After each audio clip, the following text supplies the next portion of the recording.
teaching a meditation class, especially when new people are gathering, is that it's not unlike a one-room schoolhouse with everybody in a different grade. And yet, there's a basic fundamental teaching that works from kindergarten to graduate school.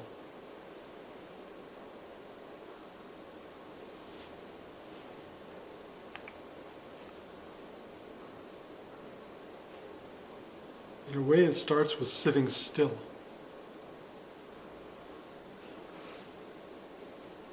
Which is sometimes harder for the kindergarten students, but often equally hard for the graduate students. Sitting still, this thing we used to call self-control when I was a kid, is at the core of the meditation experience.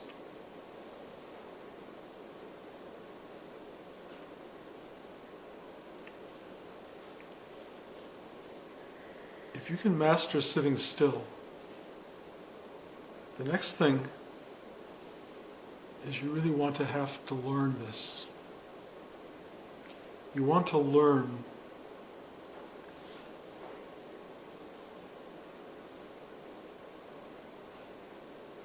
how to have a life,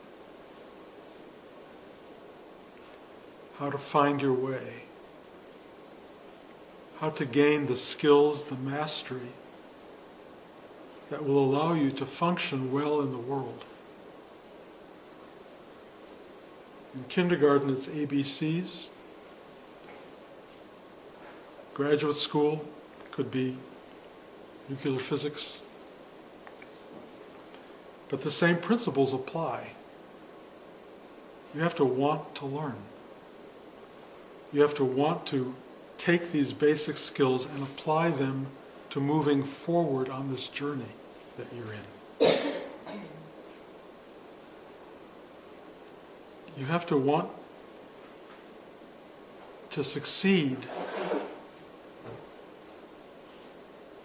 so that you will be happy.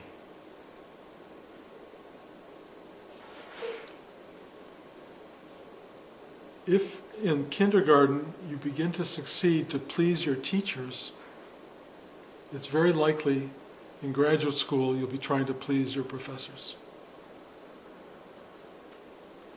And you will have missed out on a fundamental understanding, which is you're the one who has to be satisfied.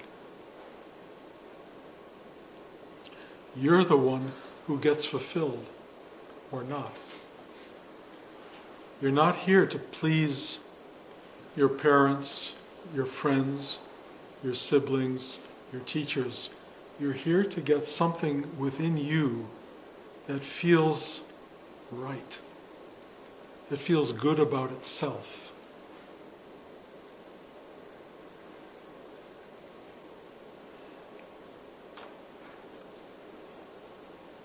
Along the way, on this journey,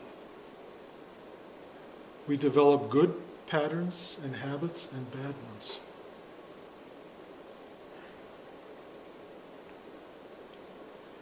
We begin to learn what we can get away with. And then we do. We learn to love challenge or hate it, to embrace opportunity or shy away from it,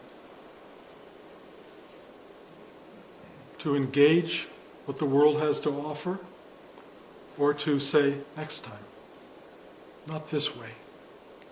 I want it a different way. And we, through this process, build a life based on either very firm fundamental constructs or very shaky ground. A shaky foundation will cause you difficulty your whole ride. No matter what you build, if you're trying to please your parents or your teachers, if you're trying to create a life for others rather than for yourself, if you're trying to find the easy way, if you're looking for credit over substance,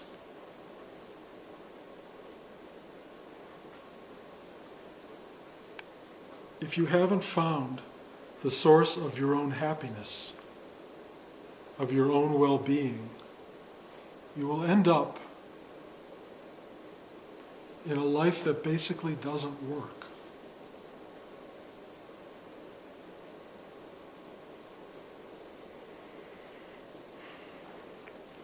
Somewhere early on, you'll begin to get intimations that it's not working. And the first response to that is denial. That somehow you went off the wrong track. You took the easy way. You skipped a step.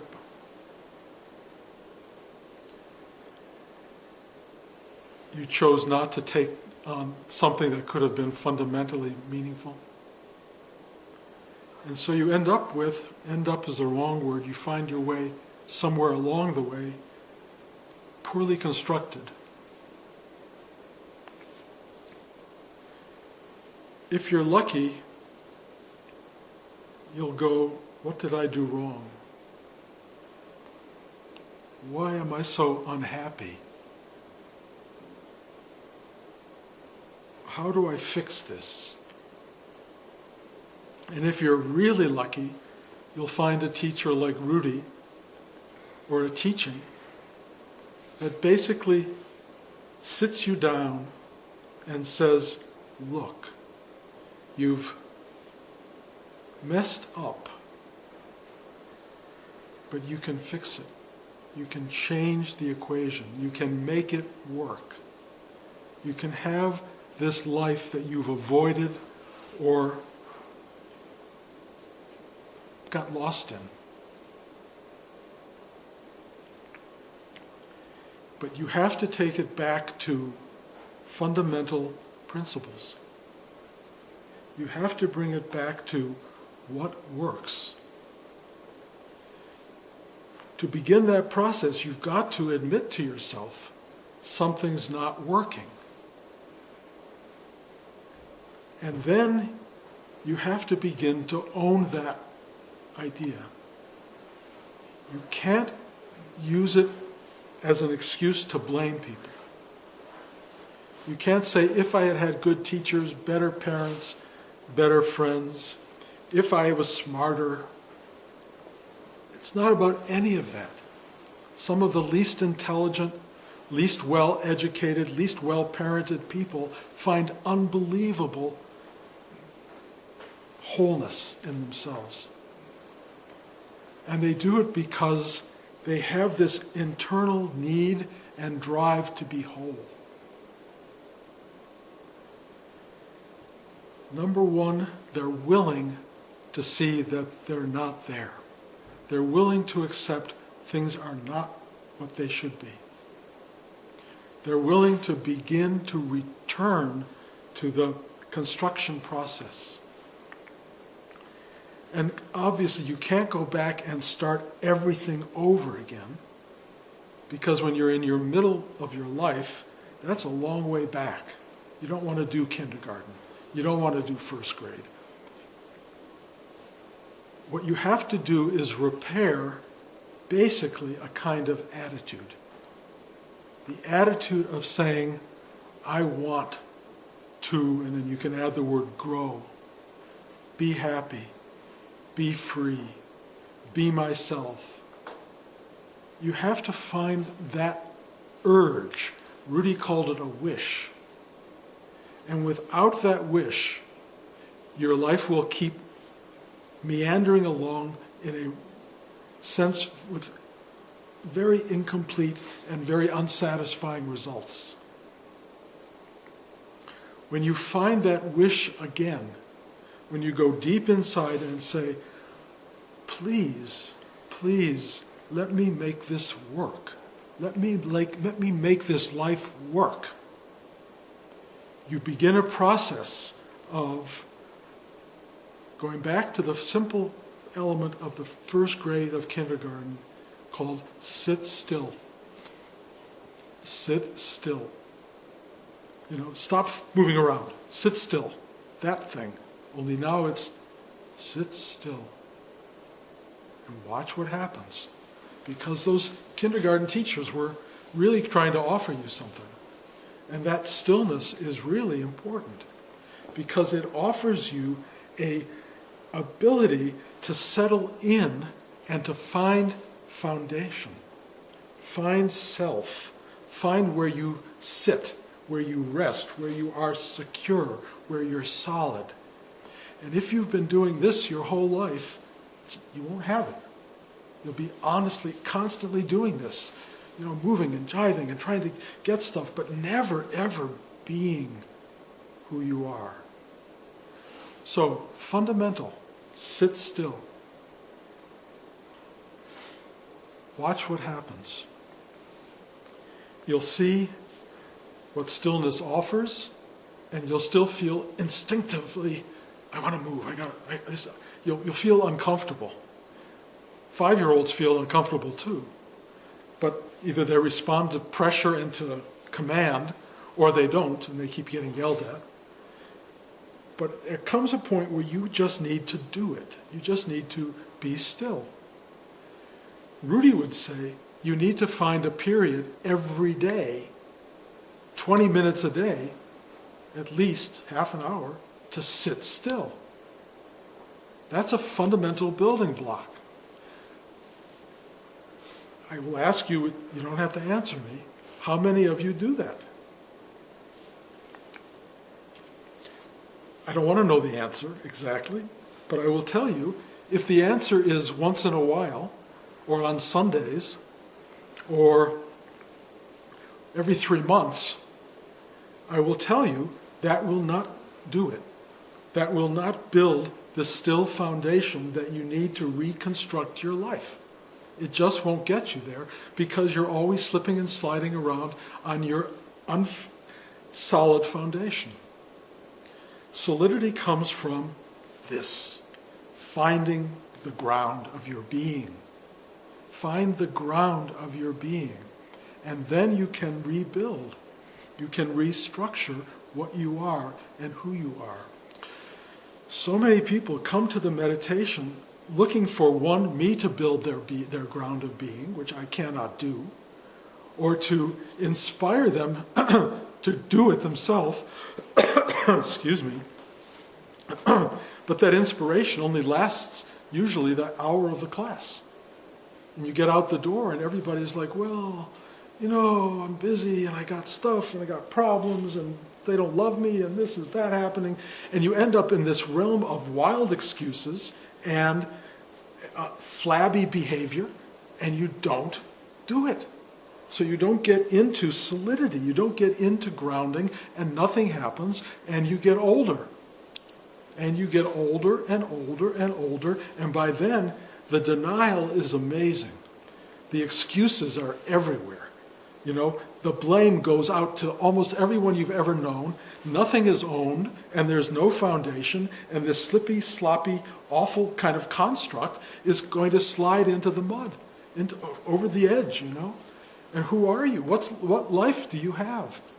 You didn't build it. You didn't build the foundation. Why did you not build the foundation? I don't care. I don't even know if it matters why. You got sloppy the way everybody gets sloppy. You stop, you at any given moment, you can go kindergarten, sit still, foundation, wish to grow. Wish. I wish I could read. I wish I could play baseball better. I wish, whatever your wish is, I wish I could do something.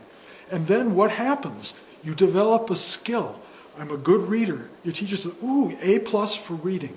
And you walk around, wow, I did it.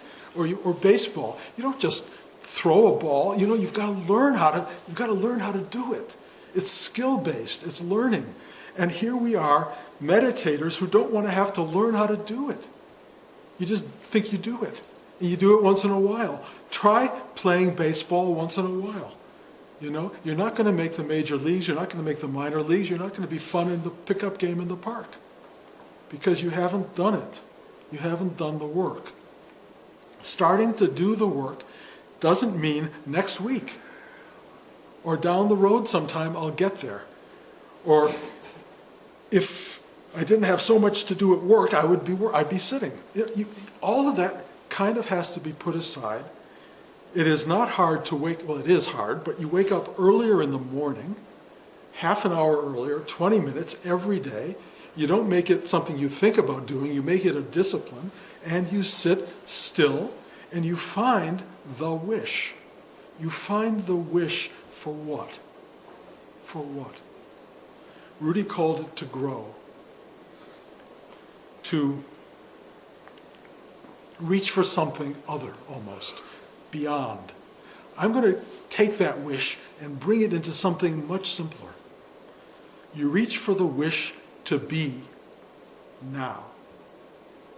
You wish to be now, which means you want to find happiness, joy, satisfaction, comfort, wonder, magic, mystery, now. Now.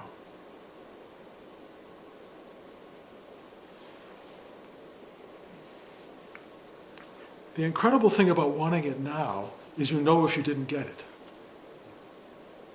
You know immediately if you failed. It's not like I want it in 2 years. Because then, you know, by the time you get there and didn't get it, you already forgot you wanted it. Wanting it now is really powerful. Wanting it now demands something of yourself and of the universe. I'm going to sit here until I'm happy.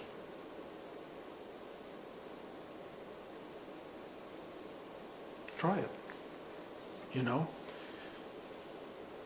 I will tell you the secret of happiness. It's being present. It's just being present in yourself. When you sit still and you become very quiet, if you can go into your heart chakra, that's part of the skill set. If you can go into your heart chakra and just sit there for 10 minutes, you will start to feel this thing of going, oh, oh. It's so sweet. It's so beautiful. It's right there. And you're happy. And if not happy, you're content. And you're at ease. And you feel you're looking through a new set of eyes. You look at life and it's beautiful. You look at the day and you go, it's almost like I never saw this before. It's really beautiful. You see it with your heart open. You see it as something you love, as opposed to, oh God, I got to get to work. Drink that coffee, eat that piece of toast, get in the car, thinking about what you're going to do when you get there, thinking what you do when you get home, thinking of all the things that didn't happen, should have happened, might have happened in your life. And that's how many people spend the day. And then you get home, excuse me, you get home, you're exhausted, you're miserable, and what do? Could you sit and get quiet? It's actually a good time to do it. But what do people do? Turn on the TV, you have a drink, you have 2 drinks, you have 3 drinks, you gobble down your food, you watch some more television, you kind of go, that's what it was, I'm tired, I got to get to bed. You go to bed, and a complete day is just gone, wasted. Not one moment did you sit still. Not one moment did you build. Not one moment did you find joy, happiness, foundation. Not one moment did you spend reconstructing the life you say you want to reconstruct. You've done nothing. You just wasted another day. Gone from your life. A whole day that you didn't at all see what was in front of you. Not 1 second of what's in front of you. And what is in front of you? What is in front of you? Well, the difference between an awakened being and a not awakened being is that an awakened being goes, oh.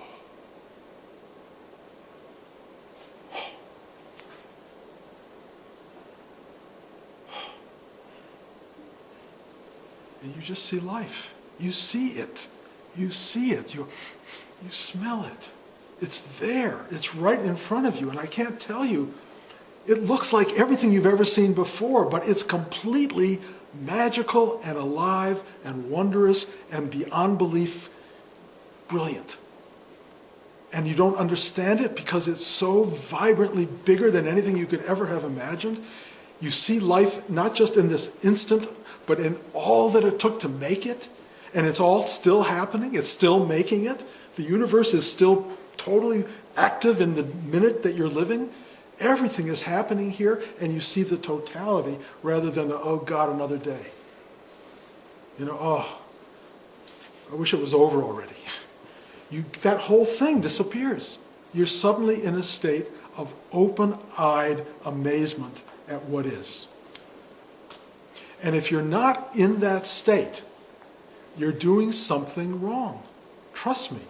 If you're not in that state every single day, you are not looking, not smelling, not tasting, and not living. You're doing something else. I don't know what it is. I mean, I do know what it is because I did it for a very long time. You're sort of taking it for granted.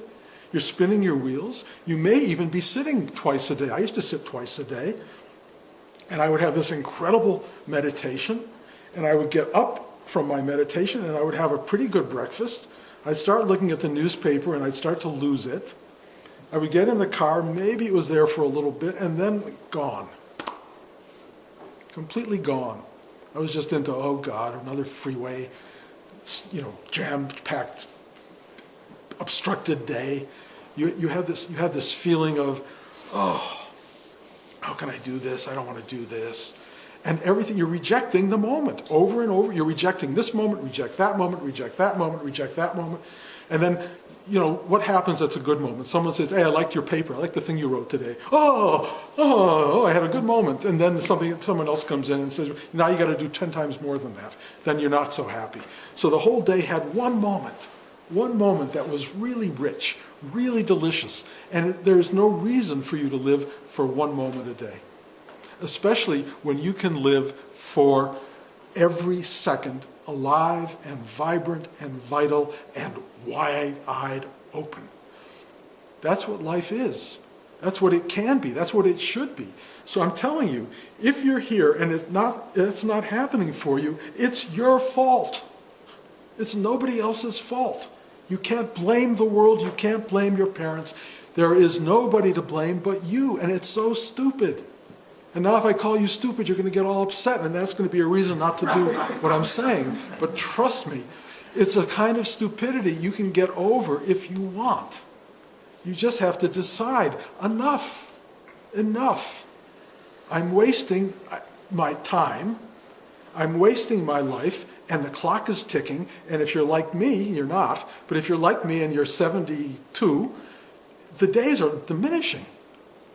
So what's happening for me, and this happens for a lot of people I know who get old, but not everybody, but this incredible sense of, this is the only time I've got. So this kind of being in the moment goes along with getting old. And it's one of the gifts of aging, honestly. Some people get it, but a lot of people don't get it. I see a lot of people who get old and who are as lost and obstructed and conflicted and sad as they were when they were 7 or 20 or whatever. You don't want to get there. You don't want to wait until you're 70 either for this to happen. Do it now. And I say do it now. I literally mean now.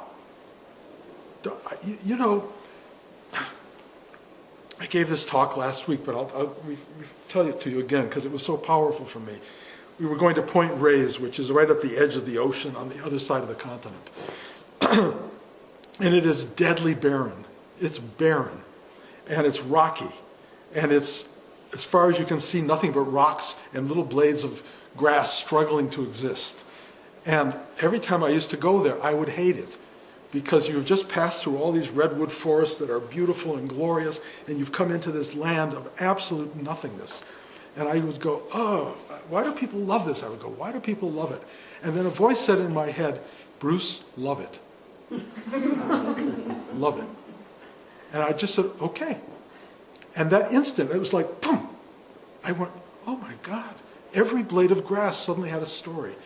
Life was struggling to be in a way that none of us understand. It was so beautiful. It was so craggy. It was so existentially wonderful. And I couldn't get enough of it. It was like, wow. This whole thing, which was repellent to me minutes before, was now rich with existence. I loved it. And to this moment, I love it. And you can do that with Point Reyes. You can do it with every person you meet. You can just go, love them. Love them. Done. And you find in every single person you see a reason to do it. It's like shocking. You don't even have to play at it. It's like you just look at them and you go, oh, I love them. I love them. Every one of you. I love you guys. I truly love it. You don't know how much love there is. And it's so easy. The only thing that gets in the way of that is, do they love me? Do they love me back? Am I worthy? Am I not worthy? What if I love them? Are they going to want to? Do I have to have dinner with them? You know, I mean, all these stupid things that come up in people. Forget it. Forget it. You just put it out. Just put it out. First of all, they don't have to love you because when you really awake, you realize there's no you to love. What they're loving is the same thing you're loving, which is life itself. Life itself. Everyone you're looking at is life itself happening at the same moment you're happening. You never know what configuration you're going to get. You wake up in the morning, you don't know who's going to be on your email, who's going to be on your phone, who's going to be in the room next to you, unless you're married, and then you do, you know. But then you also get a sense of gratitude for that. Just gratitude. And life becomes worth it. It becomes worth it. And it's like you rebuild, you reconstruct yourself by going back to those simple basics. Sitting still, wishing to learn, wishing to grow, wishing for more to happen in your life. And it starts to happen. And it builds you right past all those obstacles, all the things that didn't work before, get rearranged in a way, and you become a solid person, a real solid person. It's extraordinary. And you start to have a real solid life. And you don't depend on, I don't know all the drugs that are out there and all the things that are out there to give you some sense of being comfortable. You actually discover you can live with discomfort. It's really kind of amazing. You can really live with anxiety. I'm a very good example of living with anxiety. You know, I've described this recently because it's genetic. I come from, you know, Jews in Russia, you know, and Poland. And they were, you know, their pogroms were constant, you know, and they were being killed by the Cossacks and all these things were happening. And you know, the story's pretty horrendous. Anxiety gets woven into the bloodstream and your nervous system, and it's there even when there are no Cossacks, even when there's nothing coming at you at all. You know, you look at the news and you think, oh my God, Donald Trump, and you know, all this stuff starts to happen. And you go, it's going to happen again, it's going to happen again. And you know, you don't know, but I'm telling you, I look at all of this stuff and I go, oh God, this is tough. On the other hand, it's real. It's real. I am alive and I am anxiety-ridden. And I'm also a meditator. And I also breathe into my life and I also rise above it and get sucked back down by it. I go on a ride every day of existing, of being. And that's what we all do. And everyone who's looking to find the perfect mellow middle ground, good luck. Good luck. The great thing about the middle path of Buddhism is that it allows for everything. But you kind of ride the middle.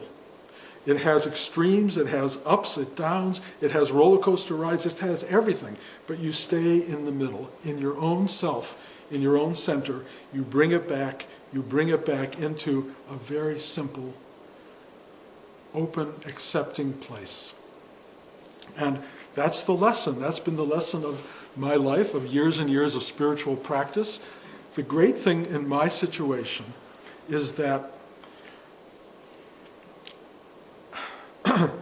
I was able to awake from the dream of being separate, of being insufficient, of thinking there would be more down the road, of thinking if I did this or did that, this would happen. I awoke from that dream.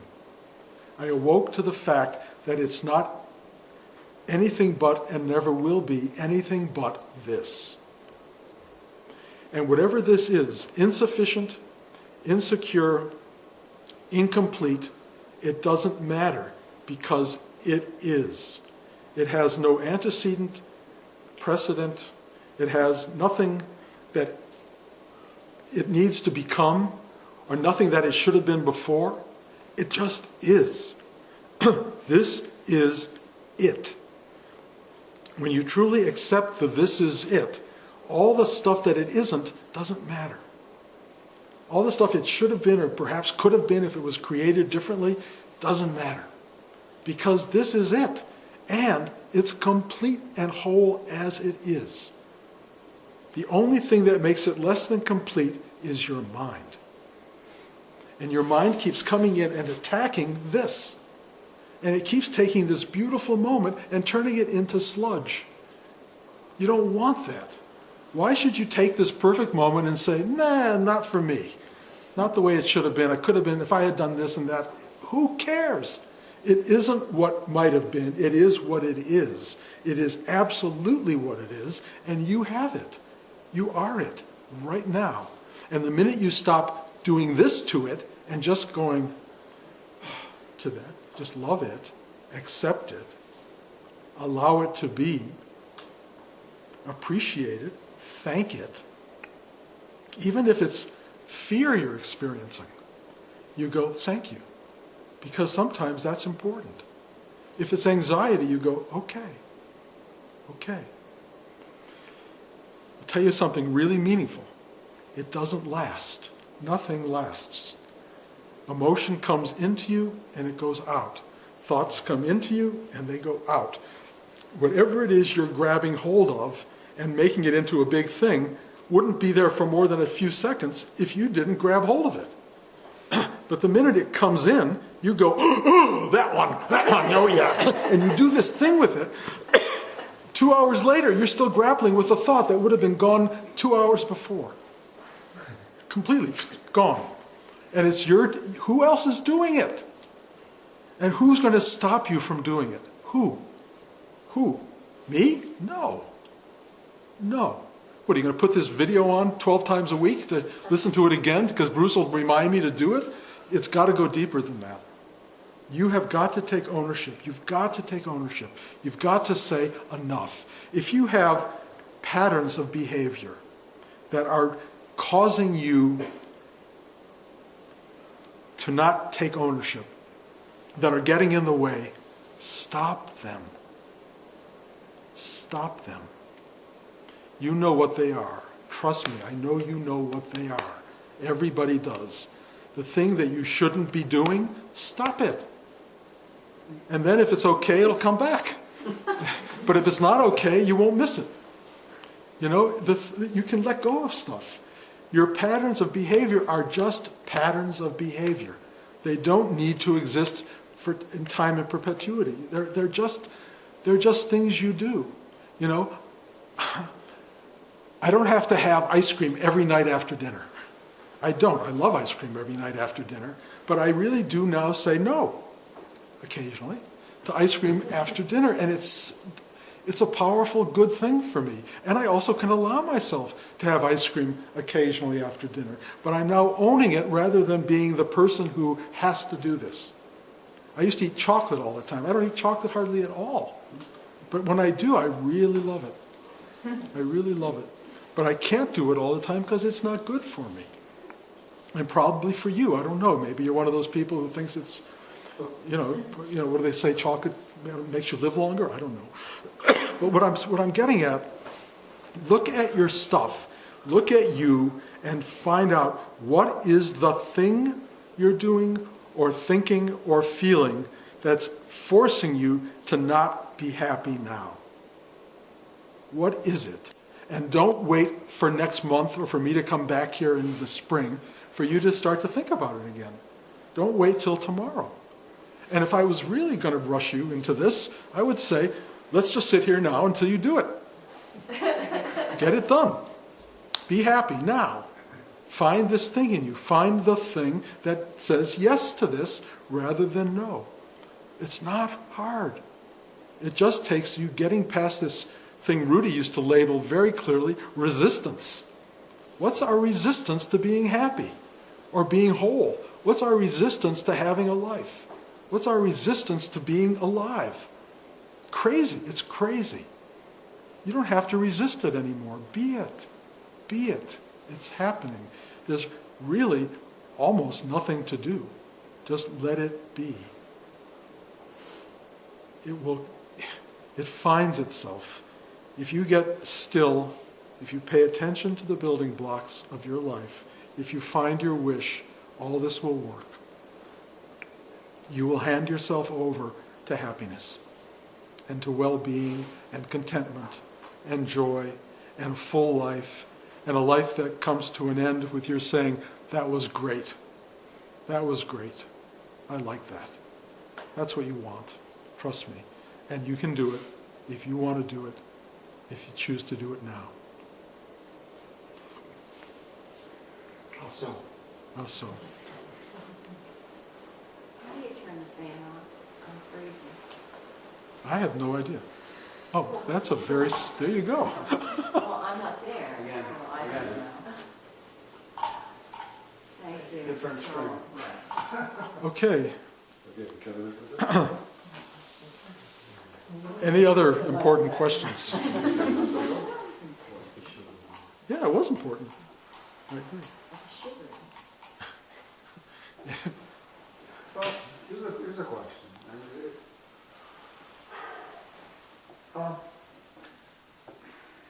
Finding the open space inside yourself, in your chakras or wherever they may hang out, in the midst of having a thicker skin, so to speak, and a greater density than that I had 10 years ago, for functional reasons, for positively functional reasons, supporting a family and the things you have to do, not getting,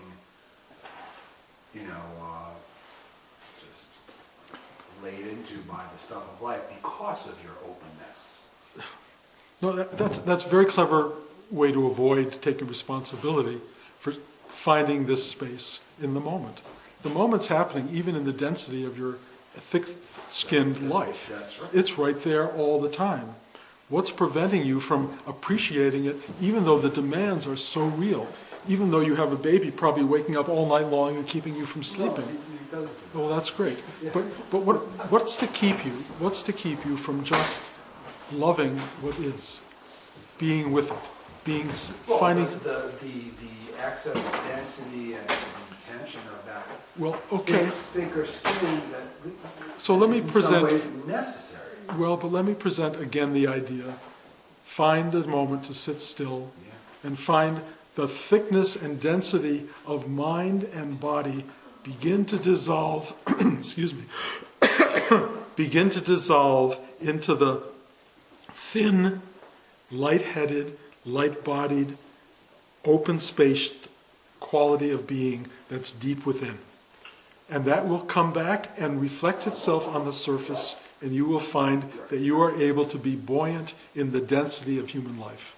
You can rise into it and have a light touch, and you will have a gentle, easy life, even when it's demanding, because every second is only a second. And you can do this second. Lighten it up, lighten it up, lighten it up, lighten it up. Suddenly your life's lightened up. It's easy.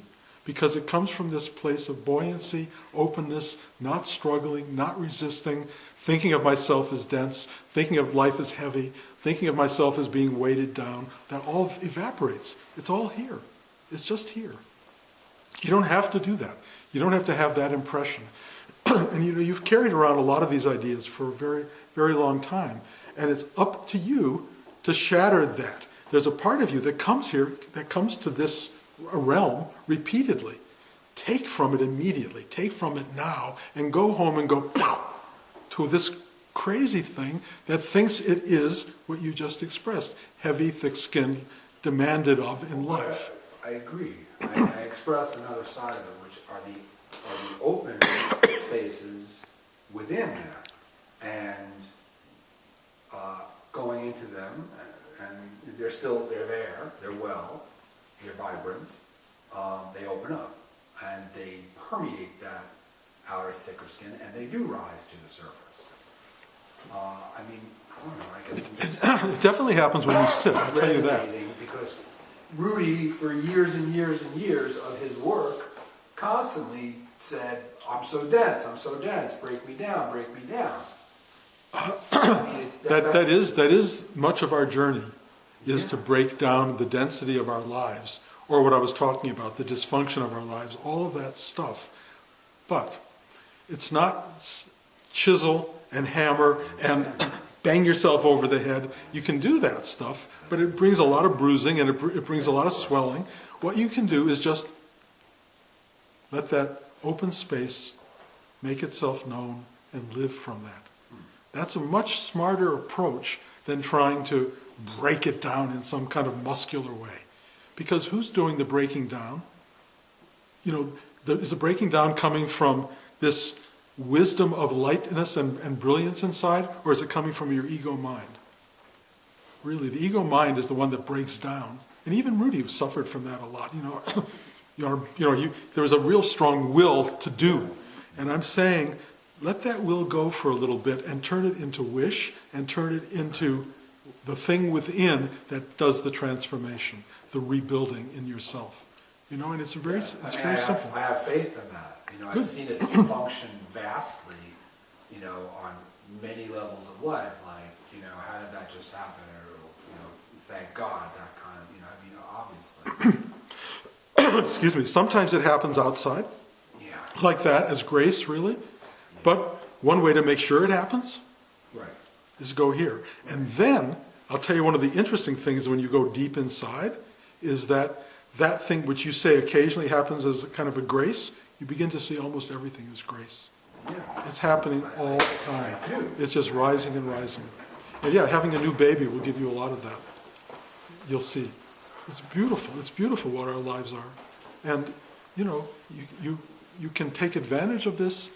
What I'm trying to get at is not a dialogue about this, not a kind of discussion. What I want to get at, what I would love to leave you with this talk, is for you to take stock, you and you and you and you and you and you and you, take stock and take charge and say, I'm going to make this work. I'm going to make me happy now. And whatever it takes about sitting still and reaching that place inside myself where I'm no longer sitting around beating myself up, a place that's quiet enough not to listen to that noise, or whatever you tell, whatever you tell yourself it is, it isn't. It's just your mind giving itself reasons for doing or not doing. There's a deeper place from which a true wisdom arises, a true knowing arises, a true will, if you will, that is not yours. And it knows one thing. It knows how to make you happy. It knows how to make you fulfilled, how to make you have a wonderful life. It really does. And it won't change the dynamic of your life at all. It will just switch the gear from saying, this is shitty, to this is beautiful. It just does that. You're going to love it. Boom, love it. It's really magical and wonderful, and it's available to you. But if you don't do it, then I sit here, next year, and I will say the same thing, and I'll keep going, do it now. And then I'll be dead by the time you finally maybe hear one of these tapes, and you go, oh, I should do it now. That'll be sad. That'll be really sad. You don't want to wait. You just don't want to wait like that. This is the time. There's no other time. There truly isn't. And if you put it off till tomorrow at all, you're not getting the message. It's true for everybody here. If you put it off for tomorrow, you don't get it. You do it on the drive home. You do it tomorrow in class. Do it at dinner tonight. Just open up and see what happens. It's pretty magical and easy. Easy. again, you learned it in kindergarten, and they try to teach it to you, in graduate school, but you're far along by then. Back to basics. Be here now. Be here now, yeah. But the problem with be here now, which is I love as a phrase and as an idea and as a concept, is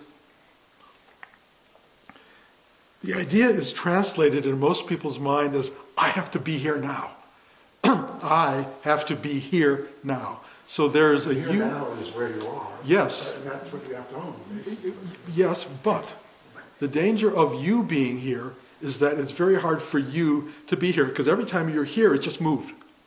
Now it just moved. Whoop, whoop, whoop, whoop, whoop, whoop. And you're in this constant, how can I be here now? How can I be here now? Got to be there. Got to get to the now. Got to get to the now. And you're constantly searching for and running after the now. The now doesn't go anywhere. You don't have to run anywhere to get it. Being here now is not trying to be or getting there.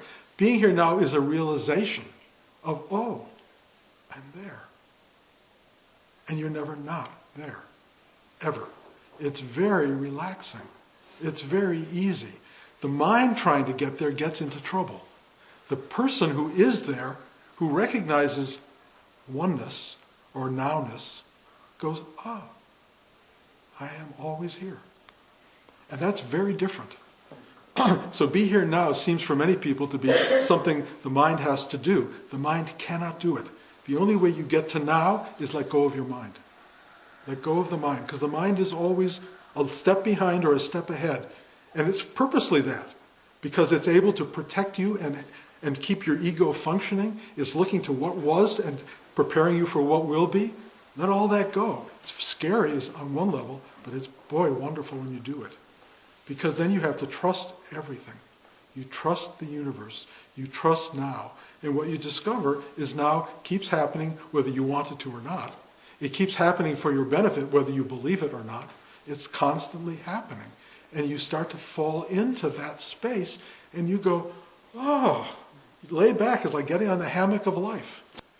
And that's where we could all live, truly, in happy realization of this gift of being. But if you're not doing that now, you're doing something wrong. That's all I can tell you. And mostly what you're doing wrong is living in your head and not being. And you think that the havoc of life emanating from stillness, and what you're saying, is completely coexistent with work begets more work. Yes. You'll be able to do more work than you've ever done in your life if work is what you're doing. Absolutely. Your work will flow out of you rather than be pulled out of you or crafted out of you. It just happens. The best work I ever did as a writer, I took dictation. I just listened to it. It just came through and came through and it came through. When I had to craft it, that was in my mind and my ego, misery. Really hard. You have to keep finding your way back to that space in yourself that is really, really present no matter what you do. It never goes anywhere. You are the one who goes away. Come back to now, come back to the present, and let it be a gift. Okay? Okay. Thank you.